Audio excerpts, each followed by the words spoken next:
je vais aller sur des définitions du harcèlement moral, mais aussi le cadre législatif, le cadre légal, puisqu'on parle d'un terme juridique, les différentes formes de harcèlement et de violence interne qu'on peut rencontrer en entreprise, ses conséquences sur la santé, sur le travail et sur l'entreprise en général, et puis après les possibilités d'action qu'on va pouvoir trouver dans le milieu de l'entreprise. Alors j'ai dû faire des choix, effectivement on est sur un format relativement court.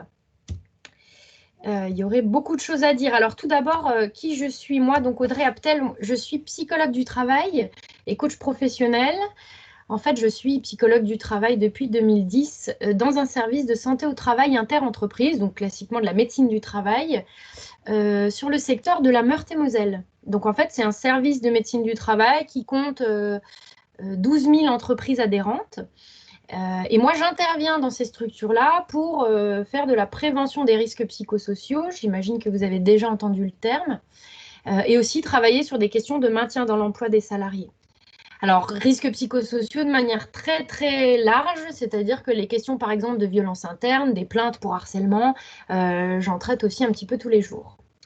J'ai aussi la fonction d'épidémiologiste, c'est-à-dire que c'est moi qui m'occupe du suivi statistique de la santé des salariés dans le service. Dès qu'on lance des questionnaires dans les entreprises et qu'on mène des enquêtes sur des branches professionnelles, par exemple, c'est aussi moi qui travaille ces actions avec les médecins du travail. Alors, j'ai une activité libérale depuis janvier 2020, donc en tant que psychologue du travail à mon compte, et c'est sous cette casquette que je vous parle, où là, j'ai la possibilité de voir en entretien des salariés en souffrance, mais pas que. Plus largement, je vais proposer aussi des thérapies brèves pour toutes sortes de problématiques. Et je suis donc également coach professionnel. Voilà. Simplement en annexe, j'ai une activité de formation depuis 2012. Donc à l'Institut national de recherche et de sécurité, je suis formatrice en prévention des risques psychosociaux, en sens large, pour des CARSAT, c'est-à-dire la branche accident du travail, maladie professionnelle, retraite de la sécurité sociale.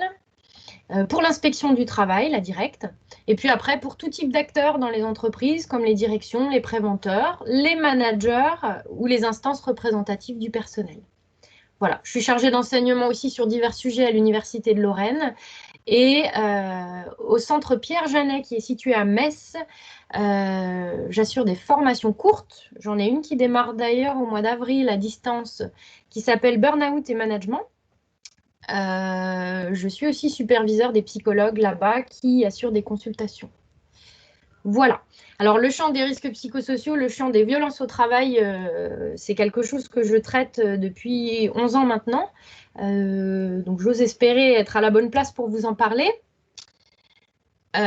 C'est difficile, voire impossible d'aborder la question du harcèlement sans parler du cadre légal. Donc, même si je vais élargir un peu la problématique, la définition même du harcèlement, elle se trouve dans le cadre légal, puisque le harcèlement moral est un terme juridique. Donc, ça fait l'objet d'un cadre très précis, d'une définition aussi précise dans le paysage législatif français. Alors, moi, je vais parler souvent de harcèlement, tout court, simplement pour aller plus vite.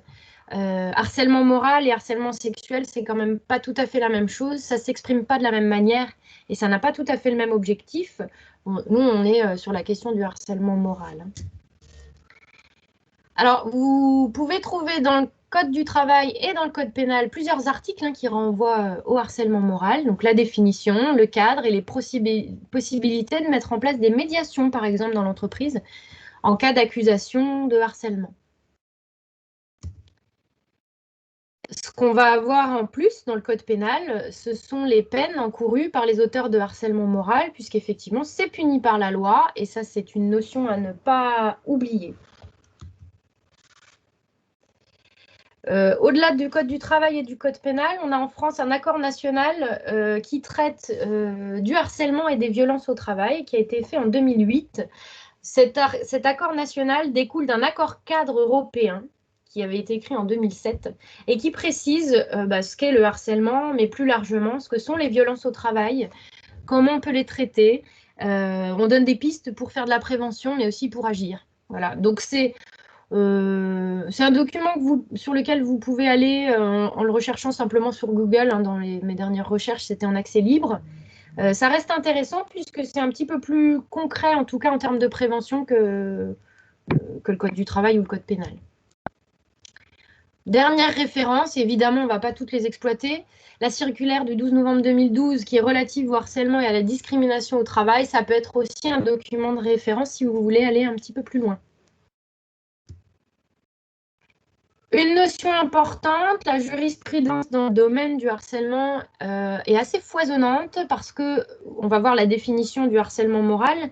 Finalement, on a eu des cas qui ont été reconnus en tant que harcèlement moral, qui ne correspondaient parfois pas exactement tout à fait à la définition, mais en tout cas, ça nous permet au fil des cas d'apporter des précisions sur ce qu'est le harcèlement moral. Je vous donnerai des exemples pour vous montrer ce qui peut être reconnu en tant que harcèlement moral.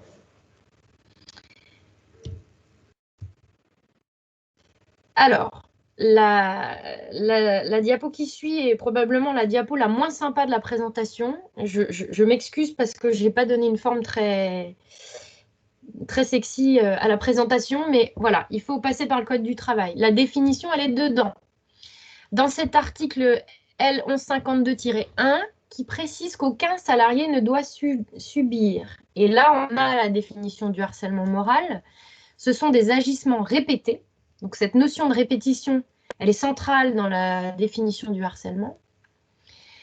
Des agissements répétés qui vont avoir pour objet ou pour effet, c'est-à-dire que c'est d'une part l'objectif à atteindre, mais en même temps, c'est la conséquence du harcèlement, c'est d'aller dégrader les conditions de travail du salarié qui est victime, de porter atteinte à ses droits et, chose très importante, à sa dignité, mais aussi d'altérer sa santé physique ou mentale. Je vous exposerai les principales atteintes à la santé, et également de compromettre son avenir professionnel. Donc on a un impact des agissements de harcèlement moral sur la santé, sur la dignité, mais aussi sur la carrière professionnelle.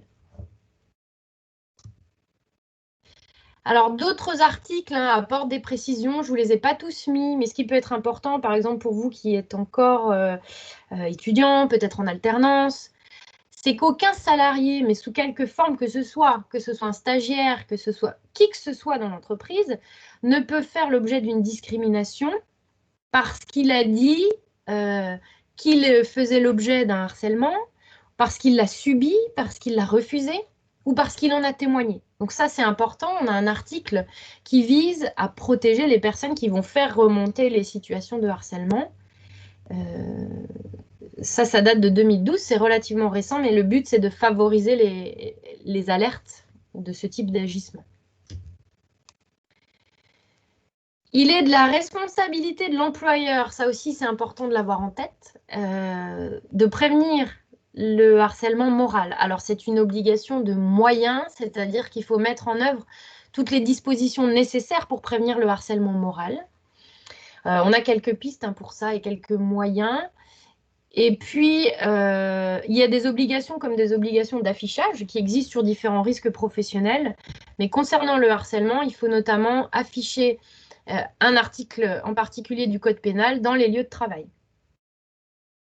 On doit aussi faire intervenir les questions de sanctions en cas de harcèlement, par exemple dans le règlement intérieur.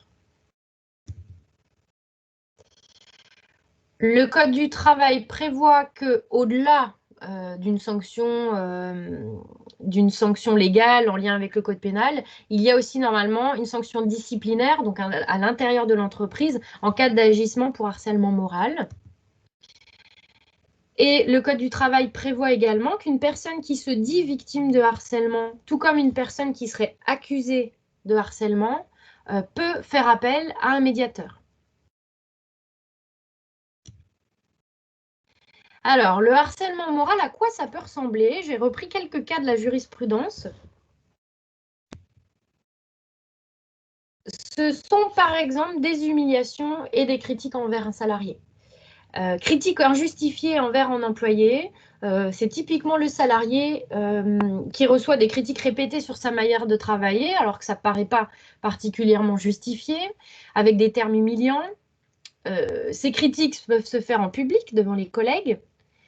Et puis, finalement, le salarié fait son travail comme on lui demande et il est tout le temps remis en cause sans qu'on ait vérifié que le travail était réellement bien fait. On dévalorise de manière systématique, permanente. Et donc, là, on a la notion de répétitivité, son travail, et potentiellement aussi une agressivité de la part de la hiérarchie ou des collègues.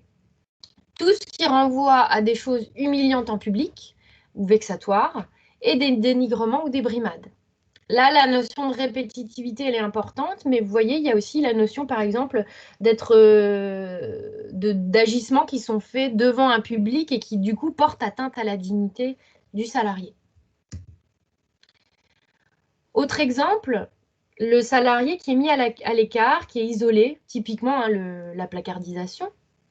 On met à l'écart un salarié, par exemple, dans un local exigu où il n'y a pas de chauffage, il n'a pas son poste de travail comme habituellement, il ne peut pas faire son travail, il peut être empêché de travailler directement. Et on a vu un cas dans la jurisprudence d'un employeur qui ordonnait aux collègues du salarié de ne pas lui parler. Alors, on l'évoquait un petit peu sur le cas précédent, le fait d'être privé d'outils de travail.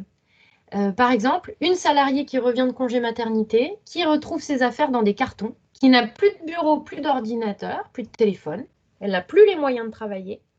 Et de la même façon, ses collègues, l'ensemble du personnel, ne lui adressent plus la parole parce que l'employeur l'a demandé. Elle n'a plus aucun moyen de réaliser son travail à son retour de congé. Toutes ces situations-là sont tirées de jurisprudence et donc de faits qui ont été qualifiés de harcèlement moral. Des sanctions aussi qui pourraient être injustifiées envers un salarié. L'employeur peut être reconnu responsable de harcèlement s'il a prononcé ce type de sanctions injustifiées. Par exemple, un avertissement qui serait contesté par le salarié et qui serait reconnu comme infondé. Alors là, on ne serait pas dans une notion de répétitivité, mais on aurait des traces et une formalisation telle que on arrive à prouver que l'avertissement n'était pas fondé et ça a été reconnu comme harcèlement. Pareil, un salarié qui reçoit des avertissements et en plus 4 à la suite, dans ce cas-là, alors qu'on ne lui avait jamais fait aucun reproche auparavant. Être sanctionné directement sans avoir eu d'avertissement oral ou de notification quelle qu'elle soit auparavant peut être sanctionné de harcèlement. Le fait de discréditer un salarié, lui faire perdre confiance en lui, a été déjà constitutif d'harcèlement moral. Par exemple, un employeur qui confie des tâches qui sont dévalorisantes à son salarié, qui ne correspondent pas à sa qualification, ou des retenues sur salaire qui paraîtraient injustifiées. De la même façon, on viendrait lui dire qu'en gros, son travail n'a pas été fait à la hauteur de ce qui était attendu et qu'on viendrait retenir une partie de son salaire, ou alors on lui confierait des tâches sous-qualifiées par rapport à ses compétences habituelles. Dans l'ensemble, le fait de donner des conditions de travail dégradantes, alors on a vu la personne qui était dans un bureau exigu, qui n'avait pas de poste de travail, qui n'avait pas les moyens de travailler, d'être mis à l'écart, d'être dans un local qui n'offrirait pas des conditions suffisamment satisfaisantes pourrait être qualifié de harcèlement moral. Alors, je vous l'ai dit, s'arrêter à la définition du harcèlement moral reste très, très limité. On est sur une définition, sur un terme juridique. Et je vous ai expliqué d'où moi je parlais, et l'importance c'était ça, c'est que quand moi j'interviens en tant que psychologue du travail dans une entreprise, je ne suis pas habilitée à dire il y a harcèlement ou il n'y a pas harcèlement. Seul un juge peut faire ça. Alors moi, on m'appelle régulièrement en disant un salarié est harcelé par son hiérarchique, par un collègue, ça peut aller dans tous les sens, hein, c'est pas nécessairement dans un lien vertical, en disant il y a harcèlement. Bon, c'est la manière dont la plainte arrive. La chose que je propose moi dans l'entreprise, c'est de parler de violence interne et non pas uniquement de harcèlement, puisque violence, c'est pas un terme juridique et on va pouvoir en discuter. Alors, pourquoi je parle de violence ?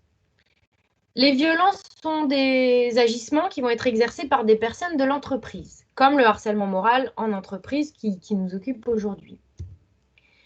Ces violences, elles peuvent prendre la forme d'agressions physiques, verbales, ça peut être des insultes, des intimidations, ça peut être des conflits aussi répétés, qui font qu'à un moment donné, le salarié commence à appréhender d'aller sur son lieu de travail. Dans ces violences, on peut retrouver typiquement des situations qui pourraient être officiellement qualifiées de harcèlement, harcèlement moral ou harcèlement sexuel.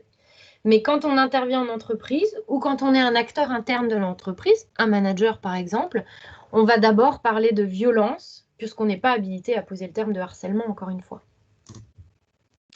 La notion de violence n'est pas donc un terme juridique et c'est pour ça qu'elle est aussi plus largement utilisée et qu'on va pouvoir travailler avec ces termes-là d'une autre manière. Alors, je veux simplement vous montrer un exemple assez parlant. En 2017, 15% des salariés ont déclaré subir des comportements hostiles au travail. Alors, l'enquête Summer, d'où est tiré ce chiffre, c'est une enquête qui est faite passer par les médecins du travail à peu près tous les 2-3 ans, auprès de salariés de manière aléatoire qui viennent en visite, donc pas forcément des salariés en souffrance, hein, mais ça peut être des salariés de toutes les branches professionnelles, de tout niveau, du cadre à l'employé, voilà, ça peut être n'importe quel salarié. C'est assez représentatif de la population active en France.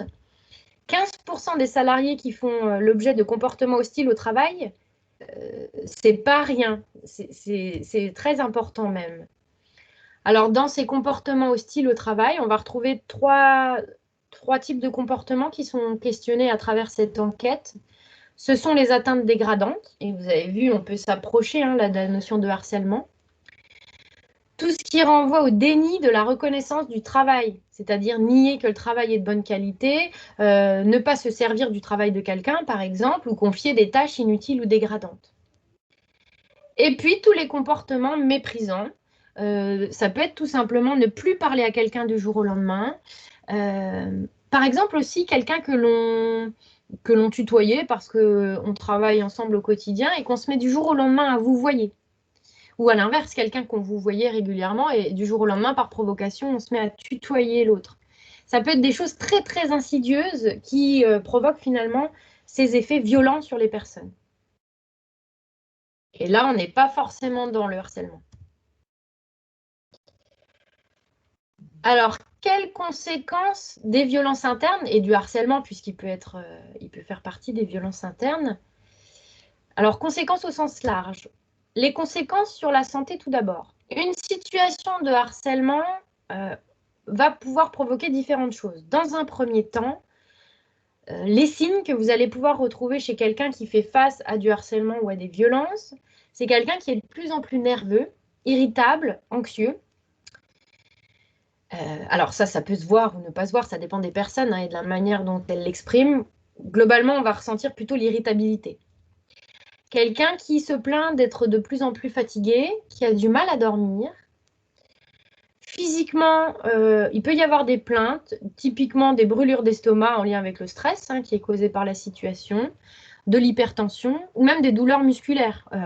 Quand on est stressé, quand on doit faire face à de l'agressivité, on est contracté en général et on peut ressentir des douleurs de type crampe ou de type contraction.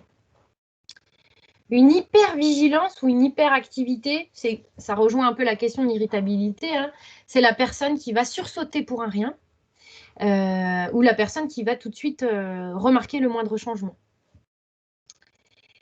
Un fait important aussi à observer, les personnes qui font l'objet de violences internes, en général, augmentent aussi leurs addictions. Consommation d'alcool, de psychotropes, c'est-à-dire des médicaments de type anxiolytique, antidépresseurs par exemple, ou des stimulants. Ça peut être d'autres types d'addictions. Les personnes qui fument habituellement 3-4 cigarettes sur leur temps de travail vont se mettre à en fumer beaucoup plus, donc à prendre beaucoup plus de pauses. Ça, vous pouvez le repérer dans le travail. Même une addiction au café, des addictions à des jeux vidéo, etc. Il peut y avoir tout type d'addiction. À plus long terme, quand on continue à être exposé à des violences ou à du harcèlement, ces symptômes-là vont s'en transformer en troubles psychiques ou somatiques, c'est-à-dire on va avoir une répercussion sur le physique qui vont être clairement avérées et qui pourront être clairement mesurables.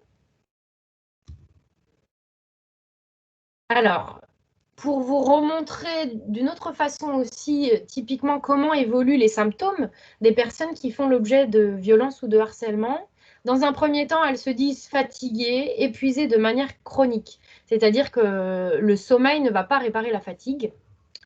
Les gens commencent à avoir une baisse de l'estime d'eux-mêmes. Et ça, c'est assez typique, hein. Les gens commencent à se sentir nuls. Ils culpabilisent beaucoup de faire l'objet de violences et se demandent même si ce n'est pas de leur faute. Et ce sentiment de culpabilité et de honte peut, et là, il faut y faire attention, évoluer vers de la dépression. À moyen terme, alors en passant outre les termes et le jargon, les personnes vont commencer à voir de manière systématique, en boucle, se repasser des scènes où ils se font humilier, des scènes où ils se font mal parler, où ils revivent ces violences-là. Ils commencent à avoir peur d'aller au travail, à en faire des cauchemars. Et puis, ces personnes commencent à avoir des difficultés à se concentrer sur leur activité. Donc, moins d'attention, plus d'erreurs, plus de temps pour faire une tâche qui habituellement prenait 1 heure, et bien là, ça prend une demi-journée parce qu'on n'arrive plus à se concentrer. Et puis, ce sont des personnes qui se justifient régulièrement du travail qu'elles font, qui sont dans une position défensive. À plus long terme, si on n'arrête pas l'exposition aux violences ou au harcèlement, on a des gens qui vont avoir vraiment des atteintes profondes dans leur personnalité, qui vont faire de graves dépressions, qui peuvent avoir des tendances suicidaires ou aller même jusqu'au suicide. On peut avoir vraiment des dégâts irréversibles. Ce qui est intéressant à observer, c'est que les personnes qui font l'objet de violences répétées au travail vont mettre en avant les mêmes signes qu'une personne qui aurait fait l'objet d'un hold-up. Par exemple, si je travaille dans une banque, je me fais braquer, bah derrière, il va y avoir un traumatisme et un trouble du stress post-traumatique. Je vais me repasser les scènes en boucle et ça va durer un certain temps et il y a besoin d'un accompagnement psychologique, voire psychiatrique pour passer sur ces questions-là. Bah, les personnes qui font l'objet de violences répétées vont mettre en avant les mêmes signes. Ils vont mettre en avant un trouble de stress post-traumatique. Ça devient typiquement traumatisant. Alors, on n'a pas que des conséquences sur la santé pour les salariés, mais il y a aussi des conséquences sur le travail et sur l'entreprise. Donc ça, c'est intéressant de l'avoir en tête. La prévention du harcèlement, comme la prévention des risques psychosociaux, coûtera toujours moins cher à un employeur que les conséquences que vont avoir les violences ou le stress au travail. Sur le travail, les personnes qui font l'objet de violences, ou même le fait d'être dans un climat hostile et violent, fait que les personnes ont une diminution de leur satisfaction au travail, évidemment, se désinvestissent, ont moins de rapport avec leurs collègues, ont tendance à s'isoler. Donc, du coup, la qualité de travail peut diminuer. Il y a moins d'initiatives, moins de créativité, moins de prise de décision. Je vous l'ai dit, les personnes ont plus de difficultés d'attention, peuvent commettre aussi davantage d'erreurs. Donc, la qualité du travail va clairement s'en ressentir. À un moment donné, la personne va devoir se retirer de sa situation de travail, soit temporairement sur un arrêt maladie ou un arrêt de travail, soit de manière définitive si la personne ne réussit plus à retourner au travail. Là, typiquement, on peut voir son médecin du travail et être déclaré comme inapte à tout poste dans l'entreprise. Il peut y avoir un licenciement, une rupture conventionnelle ou une démission. Bon. En parallèle, et ça je fais juste un petit aparté, puisque nous on est sur le champ professionnel, les personnes qui sont exposées à des violences internes ou du harcèlement, forcément s'en ressentent dans la vie personnelle, dans la sphère familiale et sociale. Ce sont des personnes qui voient de moins en moins leurs amis, commencent à moins faire leurs loisirs habituels, disent qu'ils n'arrivent plus à rire avec leurs enfants. Enfin voilà, il y a forcément un impact aussi sur la vie personnelle, c'est pas hermétique. Et puis, on a des conséquences des violences sur l'entreprise de manière globale. On va avoir donc des gens davantage absents dans un contexte de violence. Un turnover aussi, puisque si les personnes partent, évidemment, il faut les remplacer. Une baisse de la créativité, de la productivité, c'est ce que je disais. Quand ça devient une situation qui n'est plus isolée, mais qui devient collective, là, on va vraiment parler de violence, hein, de violence organisationnelle ou de violence d'un collectif. La détérioration du climat social fait que, globalement, on commence à savoir que dans cette entreprise, ça se passe mal, on a du mal à recruter, l'image de l'entreprise est atteinte, et puis on peut avoir après aussi des litiges et des procédures judiciaires qui sont engagées contre certaines personnes ou contre l'employeur, par rapport à sa responsabilité de protéger la santé et la sécurité de ses salariés.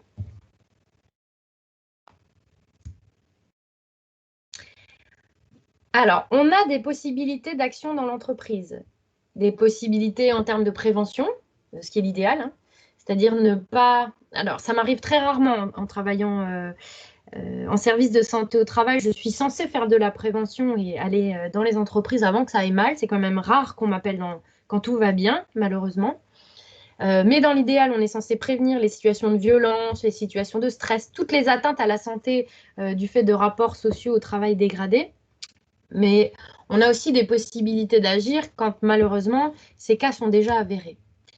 Alors pour vous expliquer à quoi peuvent être dues les questions de violence au travail, ce n'est pas qu'une question de personne. Et c'est pour ça que je voulais élargir la problématique. Je ne dis pas que le harcèlement n'existe pas, bien au contraire, c'est une problématique très importante et assez centrale dans la manière dont évoluent nos organisations de travail. Mais on a des éléments dans nos organisations qui favorisent les violences au travail. Typiquement, un mécanisme très connu, c'est celui que je vous montre là. Quand on a des divergences d'intérêt dans le travail, par exemple, moi et mon N+1, on n'a pas le même intérêt dans le travail. Je vous donne un exemple qui n'est peut-être pas dans vos branches professionnelles, mais qui sera assez parlant.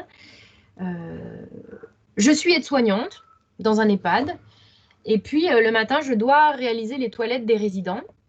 Moi, mon intérêt sur cette tâche-là, c'est de faire du bon travail, c'est-à-dire prendre le temps de faire la toilette du résident sans être maltraitante, puisqu'en plus on va me le demander, en prenant le temps de parler avec la personne, en faisant en sorte que ce soit un bon moment. Moi, N+1 à moi, la cadre de santé, elle, son intérêt dans le travail, c'est pas ça. Parce qu'on lui demande, la direction lui dit, pour 10 heures le matin, toutes les toilettes de résidents doivent être faites. Elle, son intérêt, c'est un intérêt quantitatif. Il faut que tout soit fait, un maximum en tout cas. S'il y a 15 toilettes de résidents à réaliser pour 10 heures par aide-soignante, il faut que tout soit fait. Son intérêt est quantitatif, alors que le mien en tant qu'aide-soignante est qualitatif.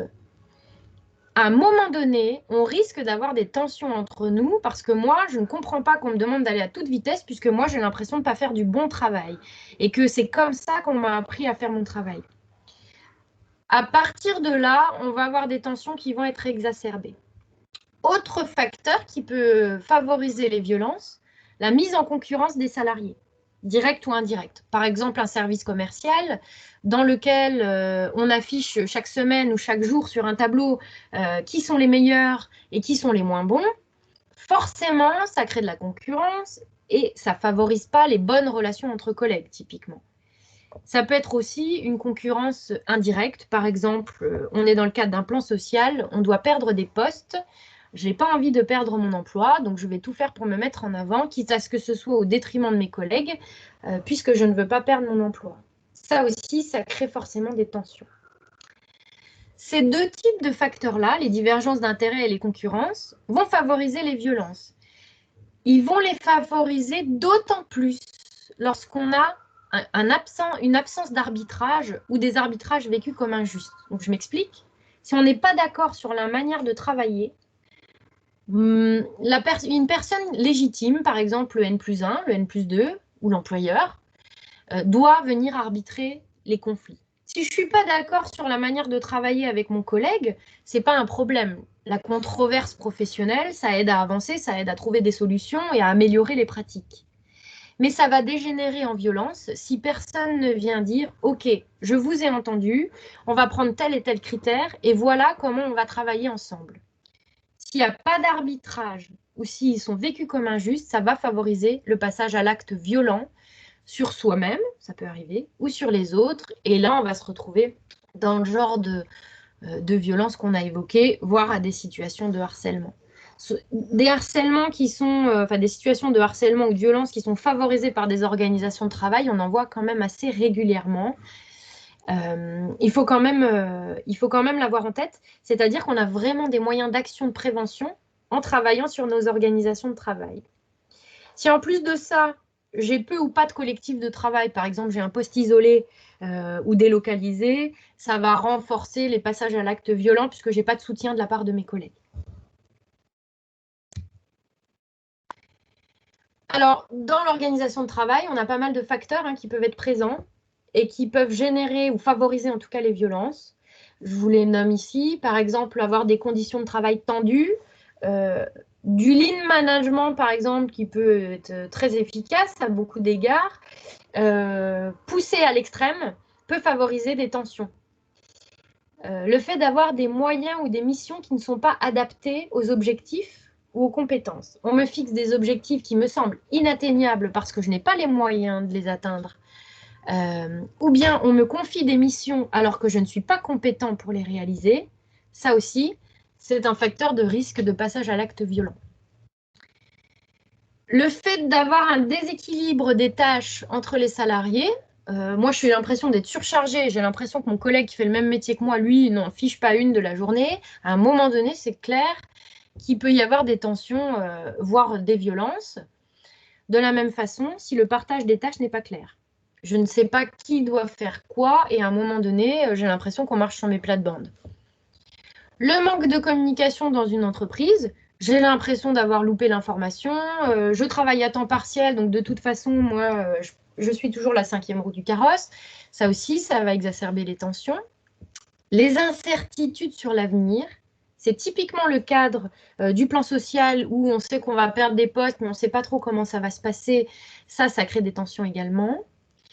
Si on n'a pas tous les mêmes attentes sur le travail, si je reprends typiquement l'exemple de mon aide-soignante avec sa cadre de santé, on va aussi se retrouver en conflit. Et puis les concurrences aussi que je vous ai citées. On peut faire de la prévention du harcèlement et des violences au travail si on se questionne sur toutes ces notions d'organisation-là. Alors, c'est la responsabilité de l'employeur de mettre en œuvre tous les moyens, notamment les moyens de prévention du harcèlement et des violences, de protéger la santé et la sécurité de ses salariés. Par délégation, c'est aussi la responsabilité du manager. Donc ça, c'est aussi une notion importante à avoir en tête. Encore faut-il que le manager soit suffisamment formé, sensibilisé et ait les moyens d'assurer cette prévention. Mais quand on est manager, on régule l'activité de l'équipe.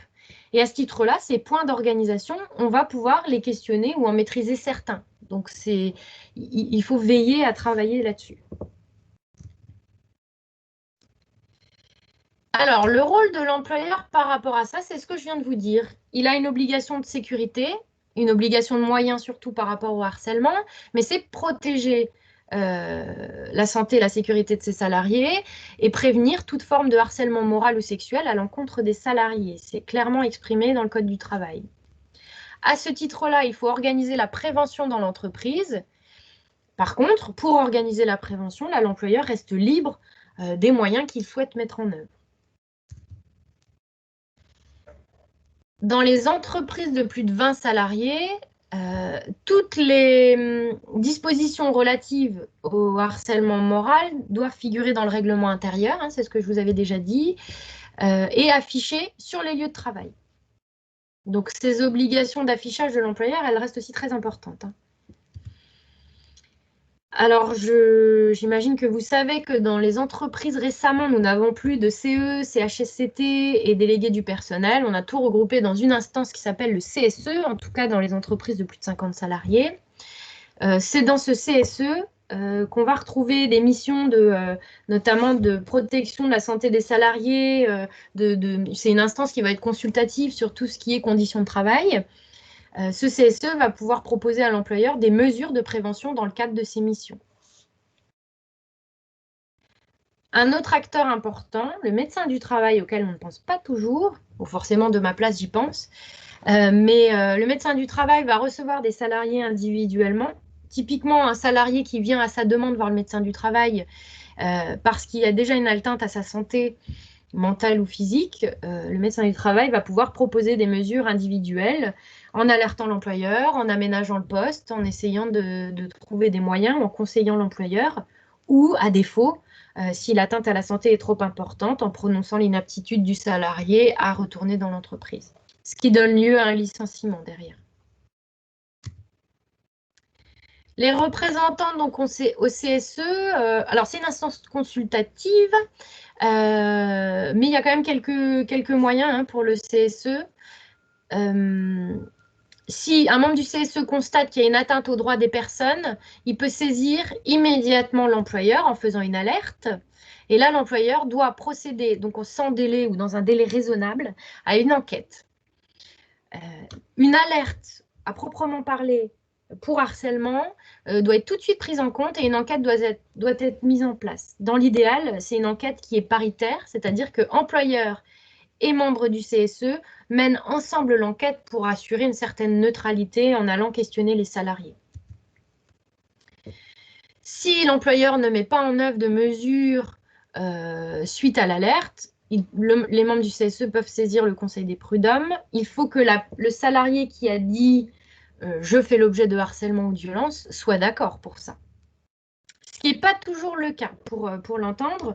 On a régulièrement des plaintes de salariés à un titre individuel qui se plaignent de faire l'objet de violences et peut-être potentiellement de harcèlement, qui le disent, mais qui ne veulent pas que ça remonte jusqu'à l'employeur. On a vu, ces personnes-là, en général, se sentent coupables et ont peur d'être pointées du doigt. Et souvent, elles le disent, par exemple, au médecin du travail ou un représentant du personnel, et ne veulent pas que ça remonte. C'est assez problématique. Donc, comme je vous l'ai dit, le CSE, c'est aussi sur des actions de prévention, informer et sensibiliser les acteurs dans l'entreprise, faire le lien avec le service de santé au travail, donc le médecin du travail. Il n'y a pas que le médecin dans le service de santé au travail. Vous avez des infirmiers. Et puis, vous avez tout un pôle technique en général. Alors, chez nous, il y a des ergonomes, psychologues du travail, ingénieurs sécurité et ingénieurs chimistes. Donc, en fonction du risque, on peut intervenir en prévention. Le CSE doit se former sur ces questions-là, enquêter sur le climat dans l'entreprise. Donc avant d'en arriver à des situations de violence, en général, on sent quand le climat se dégrade, c'est aussi une des possibilités pour le CSE que d'aller travailler là-dessus. Et participer, pourquoi pas, à la rédaction d'une charte de référence sur le harcèlement, en réexpliquant clairement dans l'entreprise ce que c'est que le harcèlement, ce que sont les violences, ce qui n'est pas admis dans l'entreprise, et ce qui se passe quand une personne vient se plaindre de violence. Voilà. Qu'est-ce qui se déclenche dans l'entreprise? Quelle enquête va être menée? Comment elle va être menée? Quelles sanctions peuvent être faites, etc. Vérifier que l'employeur respecte aussi ses obligations d'affichage et de transmission d'informations. Règlement intérieur compris. Les managers, je vous le disais, ont forcément un rôle en prévention du harcèlement et des violences, puisque de manière générale, les managers qui régulent l'activité de l'équipe vont pouvoir du coup travailler sur différents aspects de l'organisation du travail et donc ont un rôle sur la prévention des risques professionnels et des risques de harcèlement et de violence. Un rôle de repérage sur le harcèlement et les violences. Vous avez vu, il y a quelques signes qui peuvent être repérés chez un salarié qui serait en souffrance face à des violences. Donc, repérer, alerter, à minimum, c'est alerter. Alors, le manager peut aller s'entretenir avec le salarié sous réserve d'y avoir été formé. Effectivement, c'est très compliqué parfois pour un manager d'aller recevoir une plainte d'un salarié qui se plaint de harcèlement ou de violence, qui peut être mal. C'est très important pour les employeurs et les managers d'avoir en tête qu'il y a quand même un minimum de formation ou de sensibilisation à avoir pour pouvoir se lancer là-dedans. Et puis ensuite, le manager, s'il ne va pas plus loin que le recueil, ce qui peut se comprendre, doit pouvoir transmettre l'alerte à quelqu'un dans l'entreprise. Et ça s'organise. Il faut savoir qui va prendre en compte, qui va aller analyser ensuite une alerte pour harcèlement ou pour violence. Dans l'entreprise, idéalement, il faut organiser la prévention et organiser la prise en charge des alertes. Se dire qui sont les personnes qui sont légitimes pour traiter une alerte, c'est-à-dire au-delà de l'avoir recueillie, la traiter, c'est l'entendre, la comprendre, mener une enquête. Les membres du CSE, on en a parlé, mais il peut y avoir d'autres personnes en fonction de leurs compétences ou de leur positionnement. Pardon. Ça peut être par exemple un service RH, ça peut être des managers, ça peut être un comité de direction et des représentants du personnel, ça peut être les membres du CSE, ça peut être un préventeur s'il y en a un dans l'entreprise. Voilà, ça peut être un groupe de personnes aussi pour que ça ne repose pas que sur une seule personne. Vous avez des partenaires extérieurs à l'entreprise aussi qui peuvent être contactés. L'inspection du travail pour un salarié qui se dit victime de harcèlement. La CARSAT, donc la CARSAT, c'est la branche, je vous l'ai dit, accident du travail, maladie professionnelle et retraite de la sécurité sociale. En gros, c'est l'assureur de l'employeur qui peut aider, de conseiller sur la mise en œuvre d'actions.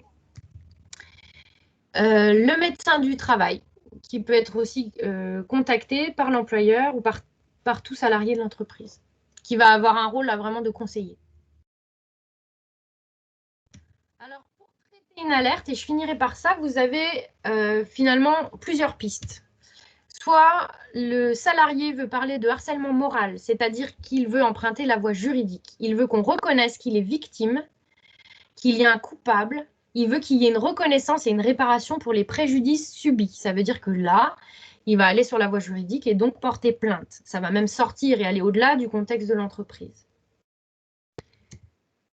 Ou vous avez une autre possibilité, c'est de parler de violence interne. Alors, dans les violences internes, là, vous allez soit être sur des violences internes qui débordent du cadre professionnel. Là, on reconnaît, et l'employeur reconnaît qu'à un moment donné, un salarié a outrepassé le cadre professionnel. Et là, on va sur le champ disciplinaire. Il y a un arbitrage de la hiérarchie qui sanctionne la personne qui aurait eu des agissements non professionnels. On peut parler aussi de violence interpersonnelle. En gros, on va se dire que c'est deux personnes qui ne s'entendent pas. Et là, on est plutôt sur une mesure qui vise de travailler sur la relation entre les personnes. Et c'est typiquement la médiation.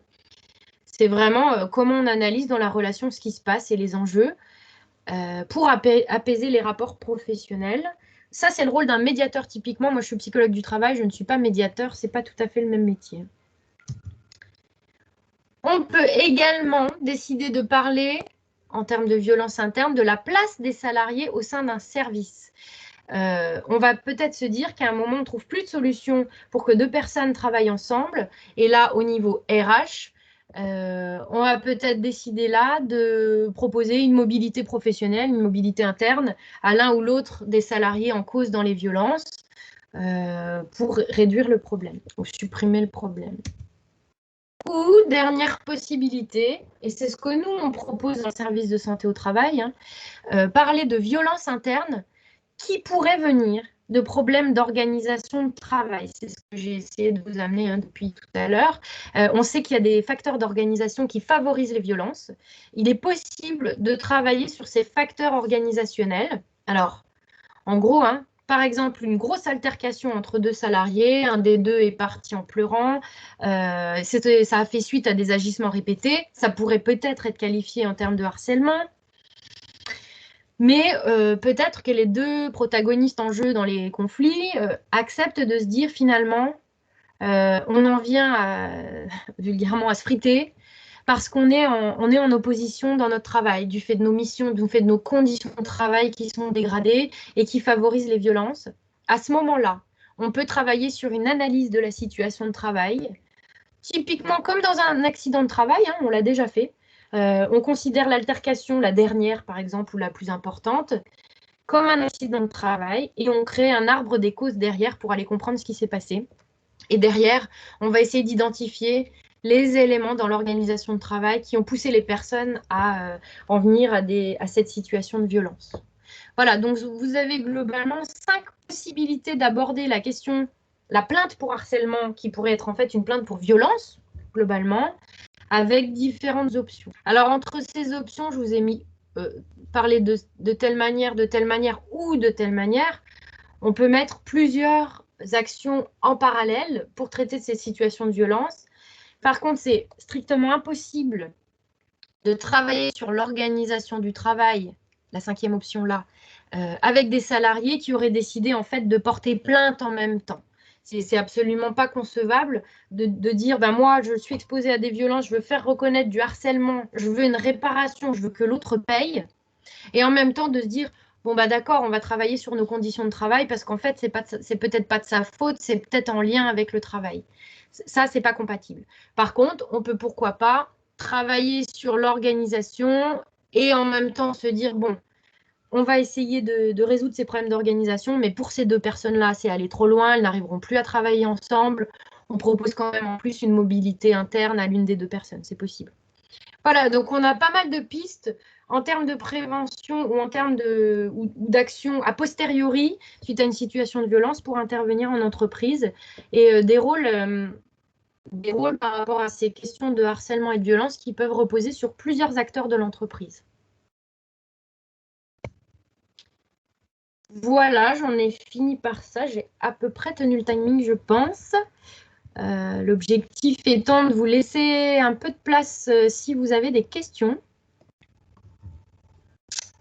Je ne sais pas si c'était clair ou pas. Oui, merci beaucoup. Dylan, on te laisse la main pour animer les questions-réponses. Oui, après, je ne sais pas trop quoi faire. Hein. Ceux qui ont des questions par rapport à cette présentation, merci à vous, peuvent se lancer puis poser les questions. On attend de voir. Peut-être que tu en as une petite à poser pour lancer les débats. Pas spécialement de mon côté. C'était très clair. En tout cas, avec les recherches qu'on avait faites, nous, de notre côté, avec le club, ça a complété un peu ce qu'on ignorait. Donc, ça a bien complété. Bonjour, Michael. Voilà, je voulais savoir, au niveau des violences internes et harcèlement, vous avez parlé de certaines options qui étaient pas faisables en simultané. En gros, de ce que j'ai cru comprendre, voilà, si on cherchait la voie de la médiation, il n'y a pas possibilité effectivement de faire reconnaître ça en termes pénals. Mais du coup, les violences internes, peut y avoir aussi effectivement un peu, entre guillemets, double peine, dans le sens où il peut y avoir une action qui est menée pénale et puis une action dans l'entreprise qui suit le règlement intérieur. Il peut y avoir double sanction, et pénale et liée par exemple à une sanction disciplinaire liée en fait au règlement intérieur de l'entreprise. Ah bah complètement, il peut y avoir une sanction disciplinaire, donc la mise en œuvre par l'employeur, ça peut aller effectivement jusqu'au licenciement, plus la peine qui sera donnée en lien avec le domaine pénal, ouais. Ah oui, il y aura à ce moment-là deux registres. Juste une petite question, j'imagine que ça ne doit pas arriver encore très souvent, mais est-ce qu'il peut y avoir justement, l'entreprise peut prendre des sanctions qui au final, après passage au pénal, ne se trouvent pas être justifiées et avoir rétroaction de ces sanctions? Normalement, l'employeur doit sanctionner par rapport aux faits et après avoir mené son enquête. Donc, en fait, à la rigueur, que ce soit qualifié par la suite de harcèlement par le juge ou pas, il n'y a pas forcément nécessité de revenir sur la sanction. Si l'employeur a considéré qu'on ait mis le terme harcèlement ou pas, mais qu'il a considéré que les faits étaient sanctionnables, il n'y a pas de raison de revenir en arrière, en fait. Oui, c'est pour ça que j'ai parlé de violence interne et de harcèlement, parce que l'employeur, il n'a pas besoin qu'on parle de harcèlement et de toute façon, lui-même ne peut pas en parler. C'est vraiment qu'un juge qui peut le faire. Par contre, sur la base de son enquête après violence, lui peut décider de sanctionner. Il n'a pas besoin de savoir si c'est qualifié de harcèlement ou pas. Très bien. Merci. Je vous en prie.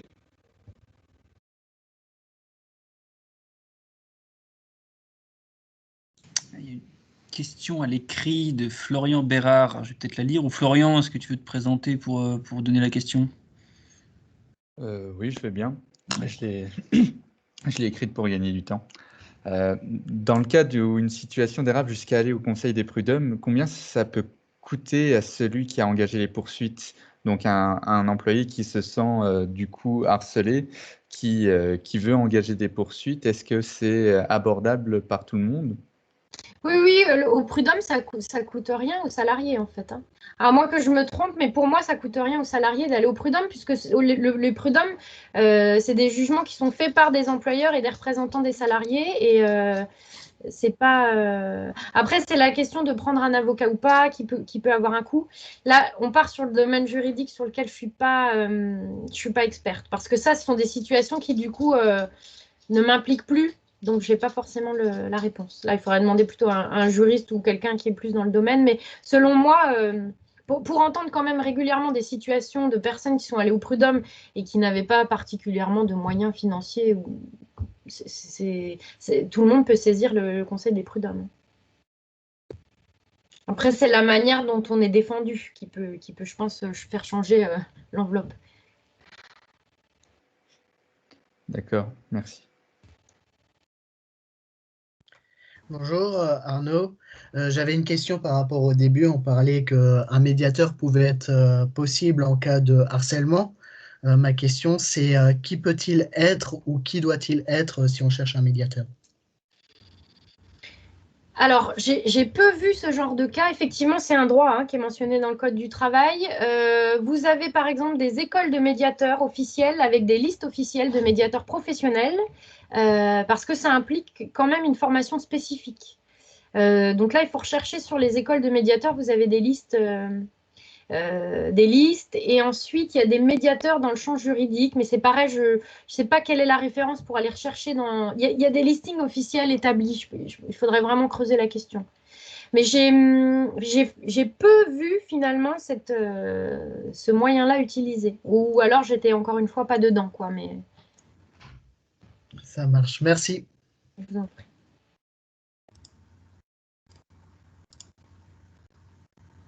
Et Fabrice Lebon, une question? Oui. Un harcèlement moral peut exister, mais à des degrés différents dans une entreprise. Et si un salarié alternant en formation se sent harcelé moralement par son tuteur, qu'est-ce que vous lui conseillez? Bien, début d'harcèlement qui commence par monter et il sent que le degré commence par monter. Qu'est-ce que vous lui conseillez avec votre expérience? Alors, à ce moment-là, c'est ce qu'on a vu, la personne est protégée quand même dans le cadre du Code du travail pour pouvoir justement faire remonter des accusations ou témoigner de ça. Ça veut dire qu'il faut identifier qui, soit dans le champ de l'entreprise, s'il y a une alternance, soit dans le champ de l'école, peut être saisi pour aller faire remonter la plainte. Alors ça va dépendre de vos organisations en interne. Je pense qu'il faut que ça fasse l'objet peut-être d'une communication par le saisi, si ça concerne par exemple chez vous, pour savoir à qui vous pouvez vous adresser pour faire remonter la plainte. Là, je suis pas... Dans tous les cas, c'est certain que ce qu'il faut, c'est faire remonter. Que ce soit harcèlement, mais que ce soit des tensions, des violences... effectivement, normalement, par exemple, pour avoir été inscrite en thèse il y a quelques années, il y avait je ne sais plus comment ça s'appelait, il y avait des personnes qui pouvaient intervenir dans la relation entre le tuteur de thèse et l'étudiant, et qui pouvaient venir voir comment ça se passait dans le binôme pour être garant du fait qu'il n'y ait pas de violence, qu'il n'y ait pas d'abus de pouvoir, etc. Ça existe dans le domaine du doctorat. Donc, je ne sais pas s'il y a des instances comme ça ou des associations d'élèves ou d'autres, des personnes référentes dans l'école pour pouvoir recevoir ce type de demande. S'il n'y en a pas, ça serait peut-être judicieux qu'il y en ait. Et s'il y a un lien après avec le monde de l'entreprise, il faut aller s'adresser aux interlocuteurs que j'ai évoqués jusque-là, les représentants du personnel, le service RH, etc. Il faut vraiment, la première chose, c'est qu'il faut cibler qui sont les acteurs qu'on peut contacter si on est face à des situations de violence ou de... Je vais parler de violence, parce qu'on ne mettra pas le terme harcèlement directement. Mais si vous vous posez la question, c'est peut-être qu'il y a un gap à combler et qu'il faut communiquer efficacement sur les personnes relais pour faire remonter une alerte, en tout cas.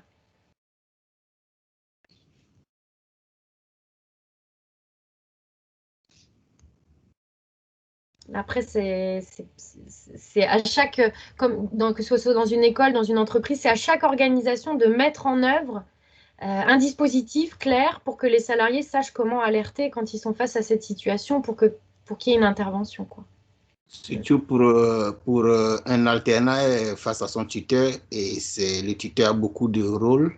à jouer dans la montée en compétence de l'alternant et il est souvent noté.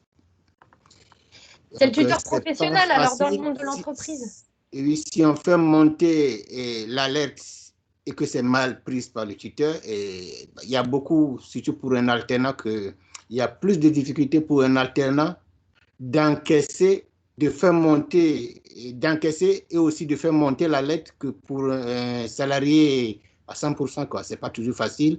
On est doublement pénalisé et l'avenir aussi est hypothéqué, quoi.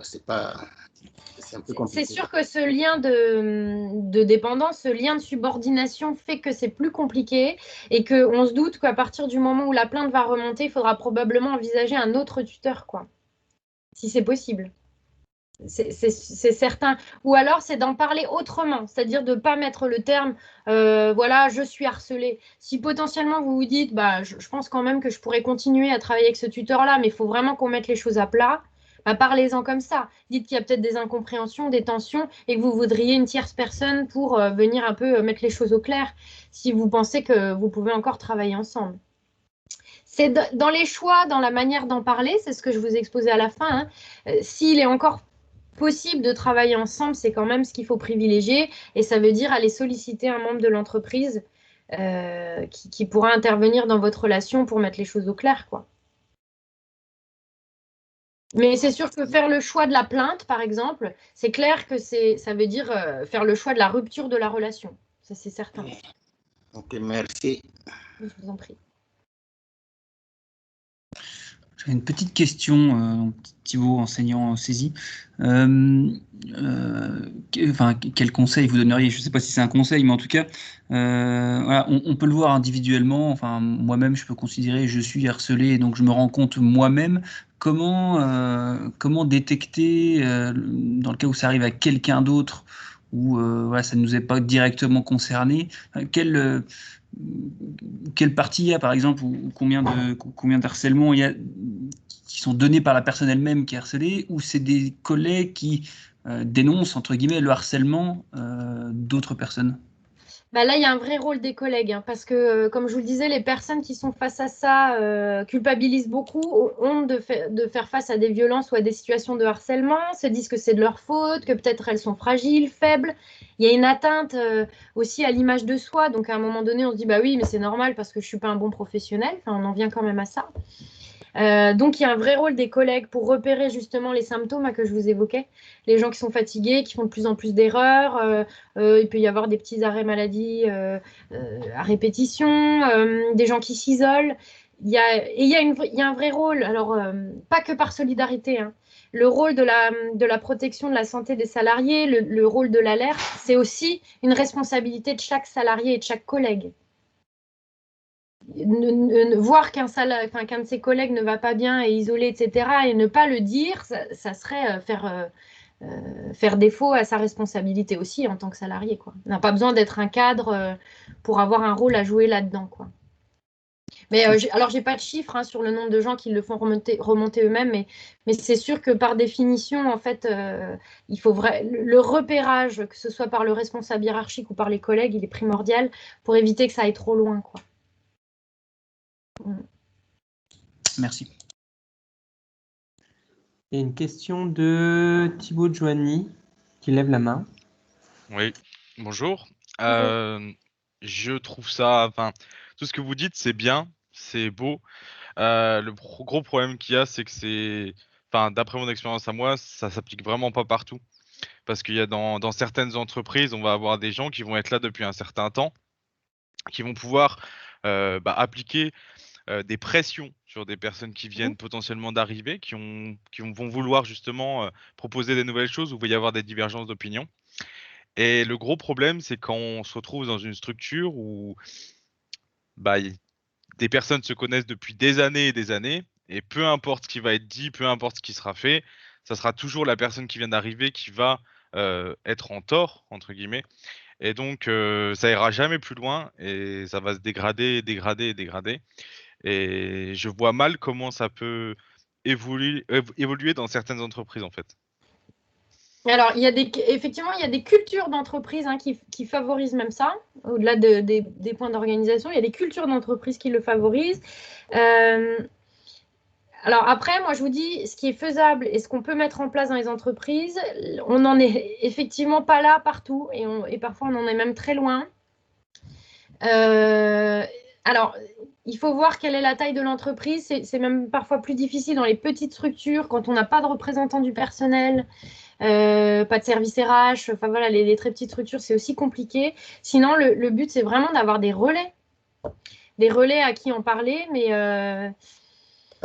la seule option qu'on a, surtout quand on est dans parole contre parole, et c'est pour ça que je vous ai parlé de violence, je ne m'en suis pas tenue au harcèlement. Il y a plein de formes de violence, vous parlez d'exercer des pressions. Oui, il y a plein de formes de violence qui ne seraient pas forcément tout à fait reconnues en termes de harcèlement, mais qui sont franchement violentes au quotidien, qui peuvent faire mettre un frein à une carrière professionnelle, etc., qui sont difficiles à faire reconnaître. Le seul moyen, c'est de montrer en quoi ça se traduit dans le travail. Ce que ça vient empêcher dans votre évolution, dans la qualité de votre travail, dans les moyens que vous devriez avoir, dans les rapports avec les collègues. Le but d'une alerte, et surtout quand c'est insidieux, c'est le centrage sur le travail. Il faut faire remonter le maximum de choses factuelles qui pourraient être vérifiées. Si on parle que de on me parle mal, alors soit c'est constaté par des collègues qui acceptent de le dire, soit effectivement les collègues ne vont pas le faire parce que effectivement ancienneté, connivence, etc. Et là, vous n'avez que la possibilité de faire remonter des choses vérifiables. Prévenir le harcèlement ou les violences au travail, c'est l'idéal, mais voilà, c'est une question de culture d'entreprise aussi, quoi. Vous voyez, on a pas mal de pistes, mais c'est ce qu'on essaie d'amener tout doucement dans les entreprises, mais même sur d'autres domaines, comme moi je travaille sur l'ensemble des risques professionnels, même sur des risques de chute ou d'autres risques physiques graves, vous avez encore des gens qui font du travail en hauteur sans s'attacher. Enfin, ça paraît évident. Et pourtant, la culture d'entreprise fait que c'est pas être viril que de s'attacher quand on est sur un toit, parce que les autres le font, parce que les anciens le font. Ouais, bah s'il y a un accident derrière, bah voilà, bah oui, mais j'ai pas osé m'attacher parce qu'en fait, sinon on va se moquer de moi parce que les autres ne le font pas. Et être un bon couvreur sur un toit, c'est ne pas avoir besoin de s'attacher. Donc on a beaucoup comme ça de valeurs qui sont portées par certains métiers qui sont très très compliqués. Hein.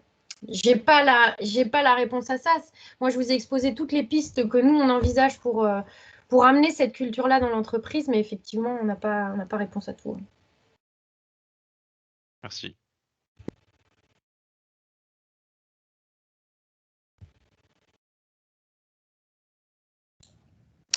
Dylan, je te laisse clôturer la séance. Bah, s'il n'y a pas d'autres questions, je remercie tout le monde d'être venu pour cette conférence. Je remercie Madame Abtel d'avoir présenté, d'avoir pris son temps pour nous exposer ce point qui est quand même très très important en tant que futur manager. Et donc je remercie tout le monde et puis je pense qu'on va pouvoir clôturer la séance. N'hésitez pas à poser des questions, nous poser des questions à nous, etc. Et nous on essaiera de transférer les informations, etc. Je vous remercie en tout cas de m'avoir invité parce qu'un des moyens aussi d'amener ces cultures-là, c'est de commencer par les centres de formation. Et c'est ce qui nous manque. Donc, commencer à sensibiliser les futurs managers à ça. Parce qu'on voit des managers qui peuvent être, entre guillemets, violents sans s'en rendre compte, en fait, par des mesures d'organisation et qui passent complètement à côté. Donc, c'est vraiment important de commencer par les centres de formation. Donc, ça va faire partie des actions de prévention très, très primaires. Donc, merci pour votre invitation, en tout cas. Je vous remercie. Ce qu'on va faire, c'est qu'on va vous envoyer à tous un questionnaire de satisfaction. Comme ça, on aura un petit retour sur cette animation et on vous le transmettra pour les retours, etc. Bien. Merci à vous. Merci. Merci Madame Passez une bonne journée. Merci le club bénévolat. Merci à vous. Merci. Merci. Merci. Merci.